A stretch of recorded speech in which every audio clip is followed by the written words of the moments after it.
सिगांथारावनो बड'लेण्ड रादाब नायगिरि साफ्रोमनिसिमबो गोसो गोरबोनिफ्राय अननाय आरो सिबिनाय थाबाय। लोगोसे बर' खौरां नायगिरि साफ्रोमनिसिमबो अननाय आरो सिबिनायखौ बावहरबाय।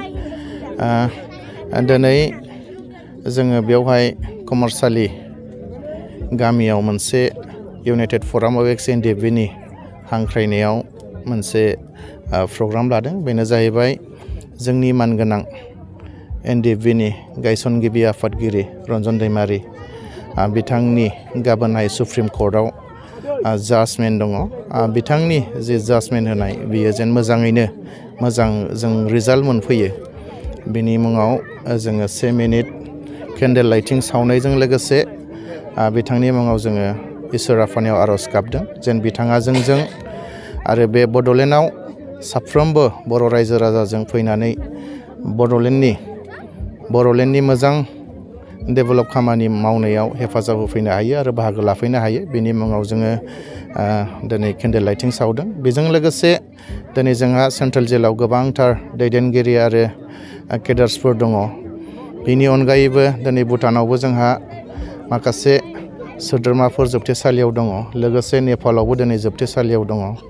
बिथांमोना दिनैसिम मोनसे पिस एकर्ड जाखांनायनि उनावबो दिनै उदां अख्राङाव सफैयाखै आरो जोंजों लोगो हमफैनो हायाखै। दिनै जोङो बेखौ नोजोर बोनानैनो गाबोनहाय 6 जननि मोनसे जाजमेन्ट होगोन रन्जन दैमारिजों लोगोसे माखासे जोंनि दैदेनगिरिफोरनि बिथांमोननि रिजाल्टआ जेन मोजाङै जायो बेनि मुङाव जोङो दिनै केन्डेल लाइटिं सावनाय जादों। आरो जोंल' नङा, बेजों लोगोसे मोनफ्रोमबो डिस्ट्रिक्टआव दिनैहाय एखे समावनो दिनै जोङो केन्डेल लाइटखौ सावजोबदों इउनाइटेड फराम अफ एक्स एनडिएफबिनि जानानै जेन बिथांनि रिजाल्टआ मोजां जायो। आरो बेजों लोगोसे जोङो जाय बिथांमोना दिनै मुंख्लं जालांबाय बिथांमोननि मुङावबो दिनै जों आर'ज गाबदों बिथांमोननि जिउ सोलेरा जेन इसोरनि खाथियाव जायगा मोनहैयो। बेजों लोगोसे दिनै थैदों ना गोथाङैनो दं दिनैसिम जों गोबां जोंनि सोद्रोमाफोरखौ जों मोनथिनो मोनाखै, नुनो मोनाखै। बिथांमोना जुदि मोजाङैनो बहाबा दङब्ला बिथांमोनखौबो जों थाबैनो लोगो मोनथों होननानै जों इसोरनि आफानाव आर'ज खालामदों। बेवहाय दिनै एनडिएफबि एक्स एनडिएफबिनि अनगायैबो माखासे गामिनि सोद्रोमाफोर फैदों जाय बिथांमोना थैस' थांस' आफादखौ मोजां मोनो आरो बिथांमोना दिनै जोंखौहाय हेफाजाब होफैदों। नंगौ, दिनैसिम जोंहा गोबांथार रिहेबिलिटेसन मोनिफोर दङ। ओरैनो हार्डक'र केडार हिसाबै 678 अलरेडि स्क्रुटिनि जानानै दङ। बिथांमोना एसे थाबैनो मोनगोन बेखौ जोङो गोजौआव रायलायनायबो जाबाय आरो जोंनो खोथाबो होनाय जादों। बेनि अनगायैबो 678नि अनगायैबो गोबांथार जा मिलिशिया दंबावो बिथांमोननि थाखायबो जों गोबां सावरायनाय जादों आरो बिथांमोननियाबो आस्थियै मावजागोन होननानै जोंनो खोथा होदों। बेजों लोगोसे मुंख्लंफोरनि जि एक्स ग्रेसिया बेबो गोबाङानो दिनैसिम होजायाखै। फ्राय दासिमाव 400नि एसे बारा होजाबाय।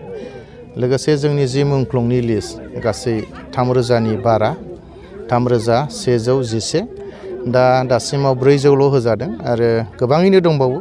बिथांमोननि जि मोननांगौ एक्स ग्रेसिया बेखौबो थाब होनांगौ होननानै जोङो सरकारखौ खावलायो। लोगोसे बेजों लोगोसे आरो जि 3111नि अनगायैबो गोबां माखासे मुंख्लंफोर थालांबावदों। जों दासिमावसो जोङो माखासे लिस्टफोर मोनफैबाय थादों। बिथांमोननिखौबो जेरैखिजाया सोसननानै होनांगौ होननानै जों सरकारखौ आपिल खालामो। ओरैनो रन्जन दैमारि सारा दायो सेन्ट्रेल जेलाव गैया। बेखौहाय काहिलिपारानि जे 10 एफिभिएन बेनि केम्पनि सिङावहाय मोनसे न' फिसा साब जेल खालामनानै बिथांखौ दोननाय जादों। बिथाङा दायो हारसिं। सिगाङाव फैजेननाय समाव गोबां खस्थ'मोन होननानै जों मिथिनो मोनो। जों थांनायाव बिथाङा जोंनो खोन्थायो।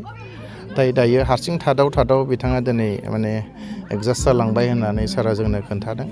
नाथाय सिङाव एफा बोसोर माब्रै थादों बिथाङाबो गावनि खोथाखौ जोंनो खुलायै खोन्थायाखै जिखि जाया बिथाङा जेब्लाबो जोंखौ थुलुंगा होयो नोंसोरनि गोजोनानो आंनि थाखाय गोजोन नोंसोर जेराव दं आं बेयावनो दङ बे बाथ्राखौ बिथाङा जोंखौ जेब्लाबो बुंबाय थायो सानसे समाव जों लोगो मोनलायगोन आरो जोंनि जि आद्रा थानाय माखासे खामानि बेखौ जों जयैनो थाबैनो खामानिखौ जोङो मावनानै जाफुंसार होनो हागोन बेजोंनो जोंनि जि बर'लेण्ड बेयो समायना जाहैगोन होननानै बिथाङा जोंनि सिगाङाव बुङो आरो मोनसे बाथ्राखौ बिथाङा बुंबाय थायो जेसेबांनाखि गावजों गाव गावफ्लेलायबाय थागोन गावजों गाव गोरोबनाय गैया अब्लासिम जोंनि जि हारि जोंनि जि जाथि बेयो माने जोबनायनि लामायाव थांबाय थागोन बेखौ लानानैनो जोङो मोनसे समाव दावहा नांदोंमोन जों जेब्लाबो गुबुन जाथिफोरजों नाख्रेबजानायमोन गादबजानायमोन सोबख'जानायमोन बेखौ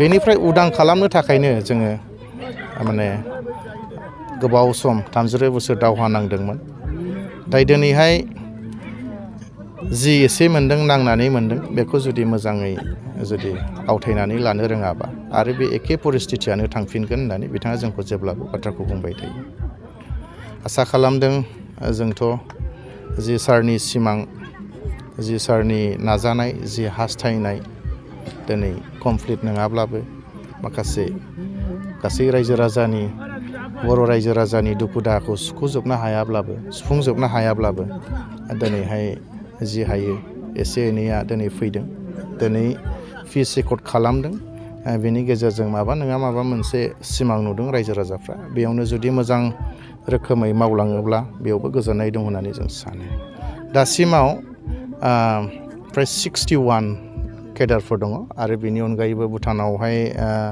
7 दङ आरो नेपालाव 1 दङ आरो बेनि अनगायैबो फिसा फिसौ जेलफ्राव दिनैसिम पुलिसफ्रा नागिरफैयो मानो होनबा केसा जोंना मोननै रोखोमाव राननाय जादोंमोन नालाय मोनसेया जाहैबाय हाइनेस केस मोनसेया जाहैबाय नन हाइनेस केस नाथाय जों दिनै नुदों बेसेबांनाखि केस दं NDFBनि गासैबो हाइनेस केसानो गोजा दाय दिनै केसा नन हाइनेस केसा एसे एनै उइद्र' जाबाय नाथाय हाइनेस केसा दिनैसिम माने मोनसेबो मावफुंजायाखै बेनि थाखायनो जों खावलायदों जायफ्रा सरकाराव दं सिस्टेमाव दं बिथांमोना जेन जोंनि बेसेबांनाखि केस दङ NDFBनि अनगायैबो जायफ्रा NDFB रिलेटेडआव हमजानाय बिथांमोननि केसफोरखौ थाबैनो उइद्र' खालामो जुदि फिस एकर्ड जाबायब्ला माने फिसखौ जोंबो लुबैयो आरो बे फिसजोंनो गासिबो फिसा जानांगौ होननानै जों सानो